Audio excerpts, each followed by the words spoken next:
वो आपको बताई जो जिन दोस्तों ने आपको बाकी चीज़ें लीक की हैं? नहीं, उन्होंने अपना अपने बारे में कुछ नहीं बताया कुछ उन्होंने बताइएगा कि जवानी फिर नहीं आनी के पहले दिन की शूटिंग के ऊपर वो कौन आदमी था जब 4 लोग, मैं, हुमायूं सईद साहब, हमजा अब्बासी और अहमद भट्ट गाना शूट कर रहे थे, जो कि उसमें गाना है शुरू में 4 दोस्त बैंकॉक जाते हैं और वो गाना कर रहे हैं। तो पहला दिन था हमारी शूटिंग का और हम मोटरसाइकिल्स पे थे, वो स्कूटीज़ टाइप होती हैं, मुझे अभी तक याद है हम बैंकॉक में शूट कर रहे और जब वो गाना एक पॉइंट पे आके हम ख़त्म कर रहे थे और हम एक जगह थी जहाँ जमा होते थे कैमरा, क्योंकि वो जिप शिप पे लगा होता है। तो आखिरी मोड़ के ऊपर जब हम पहुंचे तो जब हम निकले थे तो हम 4 लोग थे, गाने के दरमियान में भी हम 4 लोग शूट होते रहे, मगर जब हम इवेंचुअली पहुंच के हमने बाइकों को ब्रेक्स मारी तो हम 3 थे सिर्फ, उसमें से अहमद भट्ट साहब गायब हो चुके थे। तो जिसके ऊपर हमने पीछे मुड़ कर देखा तो अहमद भट्ट पीछे अपनी बाइक समेत गिरे हुए थे कहीं पे एक्चुअली में गिरे हुए थे, और उसके बाद उनको रात को बुखार भी चढ़ गया तो उनको ये एक बार हो चुका हुआ उनके साथ। फिर उनसे कभी यही पूछिएगा कि एक शॉट उस फिल्म के अंदर वो भी है, वो शॉट भी लगाया हुआ है हमने कि हम बनाना बोट जो होती है उसके ऊपर हम चारों को बिठा दिया। मुझे स्विमिंग नहीं आती, इनको आती है सारों को, तो बनाना बोट एक टाइम पे आके उन्होंने ज़रा थोड़ी उसको तेज़ी से चलाया, तो जब वो चलाया और मोड़ी तो वो बनाना बोट उलट गई।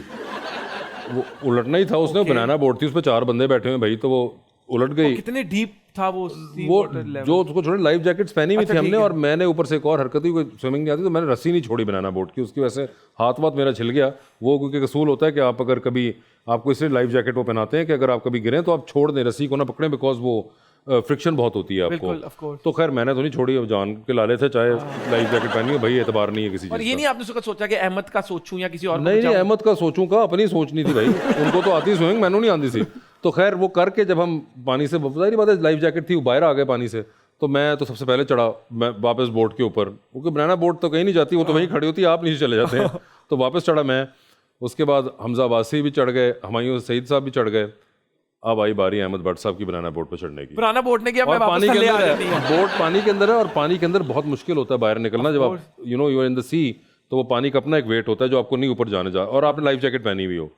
बस फिर भट्ट साहब ने 4 बार कोशिश की और वो नहीं चढ़ पाए। फिर बनाना बोट ने माफी मांग फिर ली। नहीं, स्कूटर आया, वो वाटर स्कूटर जो मैं पुल कर रहा था, ओके, वो बंदा आया, तो अब भट्ट साहब ने उसके स्कूटर पे चढ़ने की कोशिश की और भट्ट साहब उसके स्कूटर पे भी ना चढ़ पाए।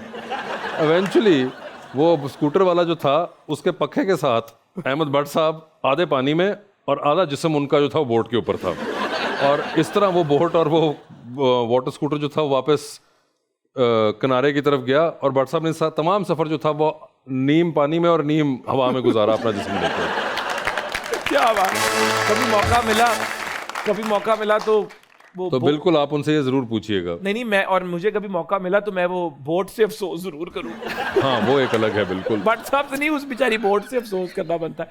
तो बैंकॉक में जब शूट किया तो आई थिंक अब जवाब मुझे मिल ही गया, तो सबसे ज्यादा काबू में किस एक्टर को रखना पड़ता था, मतलब जिसको घूमने फिरने का शौक हो? यार किसी को भी नहीं, क्योंकि बताऊँ एक और चीज़, ये बड़ी एक कन्फ्यूजन होती है जब फिल्म शूट हो रही होती है ना, तो उसके इतना आपका हेक्टिक होता है ना, you wake up at 5 in the morning और आप 5 बजे उठते हैं, 6 बजे मेकअप कॉल करके आप बैठे होते हैं, 7 बजे सब कुछ तैयार करा के, तो आप उसके बाद टिल सनसेट या रात तक काम कर रहे होते हैं। You only want to go back and sleep. उसके अंदर कई लड़के होते हैं जो बहुत जिम वगैरह के पाबंद होते हैं, उनका बड़ा टेस्ट होता है। जिस तरह मुझे याद है जब हम करते तो फहद मुस्तफ़ा बहुत वो बड़ा कमाल फिटनेस भी, और ही वर्क्स वेरी हार्ड माशाल्लाह। वो मैंने उससे ज़्यादा हार्ड वर्किंग एक्टर नहीं देखा जिनके साथ मैंने काम किया हो। वो बंदा चाहे आप सुबह वो उस वक्त भी टाइम पे होगा, वो पूरा दिन आपको 100% देगा अपनी, और उसके बाद रात को आके वो जिम में भी घुस जाता था, तब तक हम सिर्फ जाके लेट जाते थे। तो वो ये करते, तो इसके अंदर ना आपको टाइम नहीं मिलता, चाहे आप कहीं भी शूट कर रहे हो, मुझे तो कम से कम नहीं मिलता, जो कर लेते हैं उनकी हिम्मत है। आप लेट जाते थे, फहद भाई जिम चले जाते थे, भट्ट साहब क्या करते थे? भट्ट साहब, हुमायूं सईद, चाहे कोई भी हो, सब लेट जाते थे, क्योंकि हालत ही कोई नहीं होती थी ना। सुबह 5 बजे उठे हुए हैं, आप सारा दिन अगर कर रहे हो और भाग रहे हैं इधर उधर, आफ्टर 12 आवर शूट आप फिर सो ही सकते हैं सिर्फ, वो भी अकेले? बिल्कुल बाकायदा। वासिफ भाई, आपका फैमिली बैकग्राउंड सिनेमा से है, तो आपने प्रोजेक्टर में भी काफी फिल्में देखी, तो कभी ऐसे हुआ है कि कोई सीन खुद ही रिवाइंड कर दिया हो, मिस हो गया है? नहीं यार, उस वक्त तो इतनी वो नहीं थी, मगर उस जमाने में मुझे याद है कि वो ना लोगों को बड़ा होता था, वो गाने देखते थे तो वो गाने दोबारा चलवाते थे और चला भी देते थे सिनेमा? हाँ चलाते थे वो। अब तो वो कल्चर ही नहीं रहा सारा। I remember I used to be a kid, और कई बार ना वो लोग अच्छी हरकत थी बहुत, मगर लोग ना अपनी कमीज़ें उतार के प्रोजेक्टर के सामने रख देते थे कि ये गाना दोबारा चलाएं। अब वो प्रोजेक्टर की लाइट बंद हो जाती तो बदमाशी सीन होता था, तो फिर वो दोबारा चलाना पड़ता था। कई गाने होते थे कि वो बहुत इन डिमांड होते थे, तो फिर लोग दोबारा सुनते थे वो गाने। तो हमने ये तो देखा हुआ है, खुद नहीं कभी मौका मिला ही करने का। मतलब कि यहाँ ऑडियंस हमारी बदमाशी शुरू कर दे, फिर करो शो, बड़ा मजा आया, फिर करो। आप पे ही करन फिर। आप पे ही करो। और हमारे साथ जो आज ऑडियंस के हमारे लोग हैं जो आपको इतने सालों से देखते आ रहे हैं as an actor, as a TV host, तो ये भी कुछ आपसे सवाल पूछना चाह रहे हैं, तो इनका भी पूरा हक बनता है क्योंकि हम जो है इन्हीं की वजह से हैं, इनकी मोहब्बत, इनके प्यार की वजह से हैं। जी ऑडियंस में से अस्सलाम वालेकुम ब्रदर, क्या नाम है आपका? मोइन खान नाम है मेरा। मोइन खान, आप क्या करते हैं? मैं मैस कॉम का स्टूडेंट हूँ पंजाब यूनिवर्सिटी से। माशाल्लाह, अल्लाह ताला आपको बहुत खुश रखे, तरक्की दे। क्या सवाल पूछेंगे वासे भाई से? मोइन भाई, मेरा क्वेश्चन वासे भाई से ये है कि अहमद अली भट्ट साहब आपके बहुत पुराने, बहुत अच्छे दोस्त हैं जी। लेकिन अगर उनकी कुछ आदतें, पर 3 हैबिट्स जो आप चेंज करना चाहें उनके, तो क्या करेंगे? वो छोड़ते बहुत हैं। तो वो अगर हो सके कम कर दें। कहानी जो बताते हैं, जो होती है वो कहानी अगर उसी तरह बताएं और उसमें अपने ना वो अगर तो रियल कोई वाकया बता रहे हैं तो वो उस तरह ही बता दिया करें तो बेहतर है। वो उसके अंदर अपना कुछ मटेरियल डाल देते हैं। वो जोक मारने से पहले हंसते हैं।